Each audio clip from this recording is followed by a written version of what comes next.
Hey, we're at the 2018 Detroit Auto Show. I'm Tamara Warren from The Verge. I'm with Andrew Hawkins and Sean O'Kane, our transportation team, and we're going to tell you about all the news at the Detroit Auto Show. So I think we should start with probably the biggest news of the show, what kicked off the show, which was Ford decided to dramatically increase its promise for how much it's investing in electric cars, how many electric cars it wants to build. It sort of bridged the gap between CES last week in Las Vegas to Detroit this week. Andy, you wrote the story. Why don't you give us a little bit more information about what it was before we talk about it? Sure. So I think it was in 2015 that Ford said that they were going to spend around $4.5 billion on electric cars, and they were going to have around 24 of them, and they were going to be rolling out sometime in the 2020s. Now they say that they're going to spend $11 billion, more than doubling the amount that they said that they were originally going to spend. We're going to start seeing some of those battery electric cars rolling out a little bit sooner, maybe 2019. So I think it's a big deal that Ford says they want to spend this much money. Whether or not this produces vehicles that people actually want to buy and drive and can drive, like there's an infrastructure in place that people can charge these cars, I think is going to be the real big question, I think, facing Ford and all companies that are making electric cars. Oh, well, I was going to say they did this, and then they showed up with a diesel F-150. So, I mean, like, there you go. What does it mean in the short term? It feels like it doesn't mean much in the short term, right? And it's also even the charging network, too. That I'm wondering if part of this investment is investment in the infrastructure. I mean, they talked a lot at CES, which was just a few days ago, seems like a year ago, but where Ford talked about really wanting to be involved in smart cities. And so I'm curious if these two strategies meet or if they're just separate ideas kind of fishing in the pond. I mean, they almost have to have some sort of infrastructure investment because, I mean, that's what makes Tesla such an exciting company. Yeah, sure, they miss all their deadlines and sometimes their cars are a little janky, but they also have sort of this like complete picture of electric vehicles, right? They have the cars, they have the charging network with the superchargers, they have the solar panels in terms of, and the battery power, the home chargers for people's homes. So they sort of present this clear picture where it's like a well-to-wheel type of investment. So let's talk about some of the other big news of the show. Mercedes came out with the new G-Wagon. That was for sure the craziest event we saw all week. Hands down. You should go watch the video if you haven't already. It involves fire shooting up from a mountain on a stage in an old theater, and also Arnold Schwarzenegger doing shots of schnapps. Why did Mercedes go so far pulling out all the stops to announce this new G-Wagon?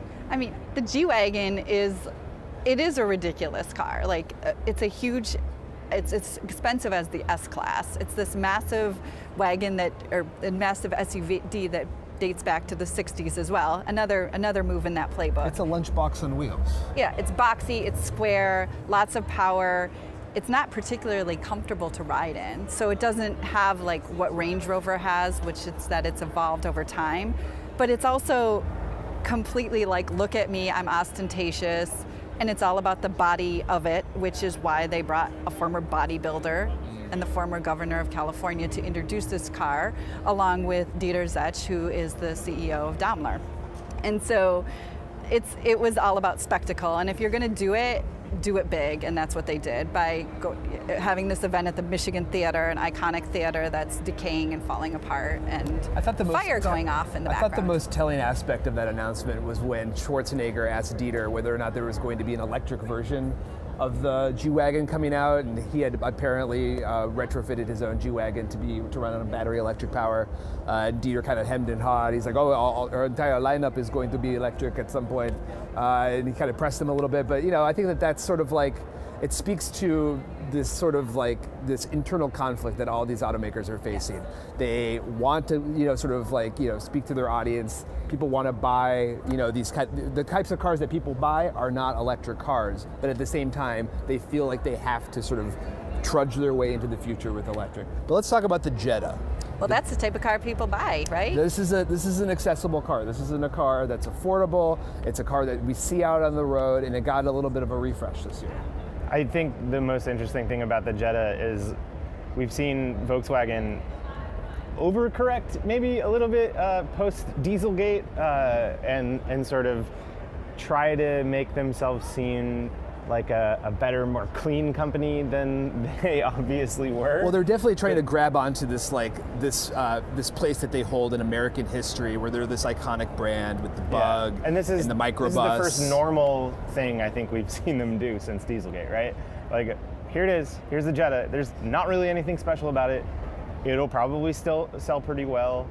It's not electric. It's not hybrid. It's just like, here it is. Like, that was, I think, the funniest thing about the Jetta announcement to me, that Volkswagen feels comfortable enough that they can just sort of get back into the groove now, as opposed to making big claims about, oh, you know, we want to electrify our entire lineup by 2020, whatever. You know, it was the first time that company's felt normal in a little while. And like, I don't know if consumers are ready to give them credit for that. I don't know if the press is ready to give them credit for that, but like, they're trying. But their sales are there, which is totally crazy to me, that Dieselgate or not, people kept buying their cars. Yeah, so it was time for them to get back to that anyways. And also they did a great job of marketing diesel as clean technology. It just wasn't true. Let's talk about some of the weird screens that we've seen, especially in some of the concepts. We've talked a lot about the cars that are actually going to be on sale, but there were a couple of interesting concepts that came out at the show this week. The Infiniti Q Inspiration, I think, was a real noteworthy one. You described it as what was it again? A land yacht for movie villains. Like for Bond villains specifically. I was intrigued by it coming into the show because the teaser image they released looked like a lot like the Lucid Air or the Model S. It had this sort of like stout rear end, and it just had that sort of vibe, that sort of curve in the ceiling of it, and it looks totally different here on the show floor. It actually impressed me more than I thought it would. It is, like the name suggests, supposed to be an inspiration for Infiniti's design going forward, and I've never particularly liked Infiniti's design, and this one actually sort of strikes me as different and like a thoughtful reimagining of like what their cars look like. And so I'm excited to see where that goes. One thing I thought was interesting, even though it sounds ridiculous, in their press release, is they talk about this whole concept of there's like a Zen mode that like before or after you drive, the screen will enter this Zen mode to try and like calm you down. And it's like, that's a ridiculous idea, and it's not something that's going to come to a production car, but I think at least, I hope, means that they're thinking about things like that and not using the screen to just horribly distract you while you're driving. Because this also isn't a concept where, you know, the seats turn and it's all about full autonomy. It's like, it's still very much a car you're going to drive, maybe with some assistance from Nissan's ProPilot, but you're still going to drive this thing. The seat, you know, it's built like a car, which is the way that we know. Contrast to the Nissan Cross Motion SUV concept that Nissan introduced. Nissan obviously owns Infiniti, but the Cross Motion SUV was not my favorite car of the show, but I definitely think it was the most interesting in terms of like how they were sort of tackling this idea of the how the car's interior is going to change. There was, you know, also a sort of pillar-to-pillar screen in the front on the dash. Seven screens. One on the center console, one on the roof. Two on the sides. It was just like screens as far as the eye could see. Plus there was a virtual personal assistant that was a koi fish that would swim across all the screens and tell you about some of the places that you were seeing as you were autonomously driving through whatever city you were driving through. Here's a McDonald's, the koi fish would say. Or, that's what it will be. Pretty much. It'll have some sort of advertising tie-in, no doubt. Yeah. But so those concepts are fun. They're cool to look at. They're cool to sort of pore over and debate. But it's still a show about trucks and SUVs. It is. And I mean, one thing I'm thinking about what you're saying, being here, the reason to still come to an auto show is to actually see everything in physical form, because oftentimes what we see in pictures looks very different in person.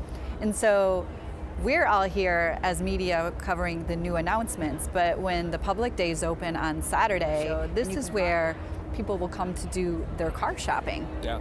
And so what are they shopping for? The best-selling vehicles are trucks and SUVs. And also something that we've seen since last year is that we saw some dips in sales numbers in the auto industry. So this show is critical for them to get to that place where they can have koi fish swimming on their screens, right? So we saw a lot of big announcements from the big three who love to like make a splash in Detroit. This is their hometown, their front page news in the local papers. It's important to them. People who live here work for these companies on all levels, and they get some get perks on driving these cars. It's a sense of pride, and it's also sort of a insider competition. And so what we saw here was those wars are still going on. The first reveal was the Chevy Silverado pickup truck. It's a big pickup truck with lots of features, and you can have 8 different trim levels.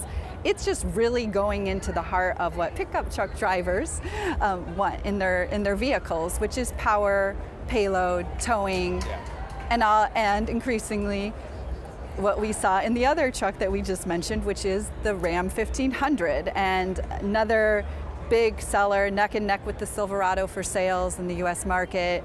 Super important for the success of CA's future is selling that truck this year. And so that's what we're seeing here. And then on the other side of that is this, in the midsize range, Ford had the Ford Ranger on display. And Sean, I think you described the Ford Ranger really well. I'll let you talk about it. Yes. It's the tumbler truck. Yes. It's like what you want if you're a younger person in this country and you like maybe want to go camping, but maybe not.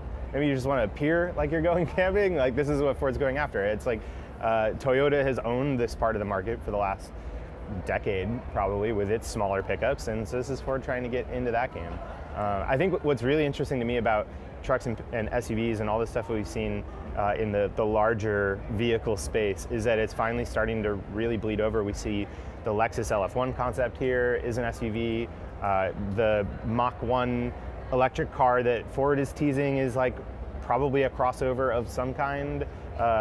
And so we are seeing a lot of concept sedans and coupes, but like we're starting to get to a point where we're also just seeing bigger stuff, and like they're imagining maybe they don't have to be electric, maybe they can be hybrid, and that way we can still make them real big. Right. Well, part of the announcement from Ford, it was the Ford F-150 that's coming that will also not be the traditional gas guzzler that we've known. I mean, they've gone increasingly lighter by the last generation using an aluminum frame, but we're seeing that happen across the space. So it's like all these worlds are starting to come together. And maybe what is also is interesting too is that you're coming from CES where everything was kind of crazy and out there. So it's hard to, after you've been at CES and seen the future, to come here and really be impressed with the present. So what do you think both CES and Detroit are telling us about where we see things heading with the car industry and the transportation industry in 2018 and 2019? My take was that this is going to be this is like the calm before the storm.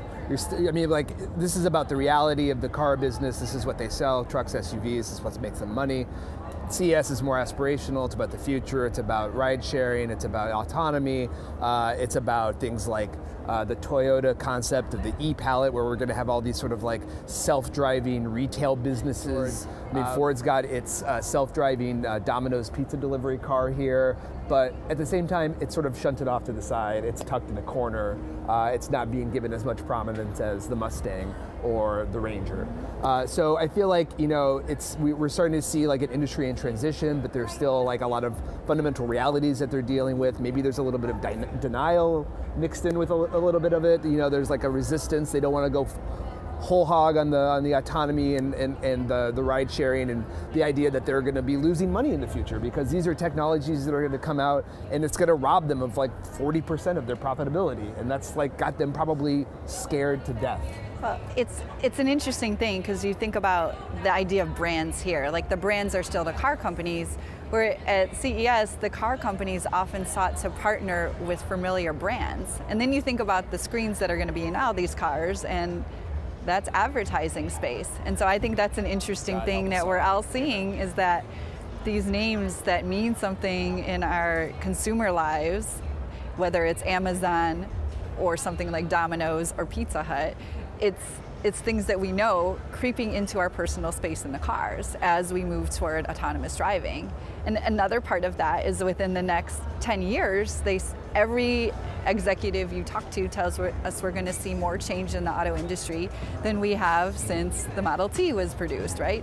I think these two shows back to back helped us see that there's some things that are actually starting to like coagulate. Like we're finally starting to see all these balls have been up in the air, autonomy, electrification, all this stuff, and now we can actually sort of see where it's headed in the sense that everybody's been talking about the cars, no one's been talking about the infrastructure to support electric cars. And so we're probably going to just see a whole bunch of hybrids up until we get to the point where electric cars are viable for everyone everywhere, which is still a ways out. And once we get to that point, then we'll probably have these sort of other services creeping in at the edges in cities and hopefully outside of cities, where you will be able to hail like a self-driving Lyft, like I got to ride in Vegas. We've also seen it even before these two shows, like all these companies talk about the electrification of their fleets, not electric cars, and they're trying to like bank off the goodwill of electric cars by saying that, but also talking about hybrids. And so that seems to be the clear path forward. 2018, 2019, 2020, we're going to get more electric motors in these cars, but they won't exclusively be electric. On the way to eventually maybe getting there, and eventually maybe it's like the companies like Ford thinks that you're more likely to buy an electric car if it's an electric Mustang. If it's a nameplate that you recognize, maybe it's an easier transition for the public. But it's a crazy show every year. Yeah. It's always a lot of fun to see the ideas that people are bouncing around. We'll be back next year again, talking about all this stuff probably, and scolding the companies that aren't doing a good job, and drooling over the cars that seem like they're going to be badass to drive. So thanks for watching. Be sure to go to TheVerge.com to watch more, and subscribe to our YouTube channel at youtube.com/TheVerge. We talk to each other a lot. We do talk a lot. We do. We are coworkers, Yes. and we tend to talk to each other. Yeah, We have mouths that speak.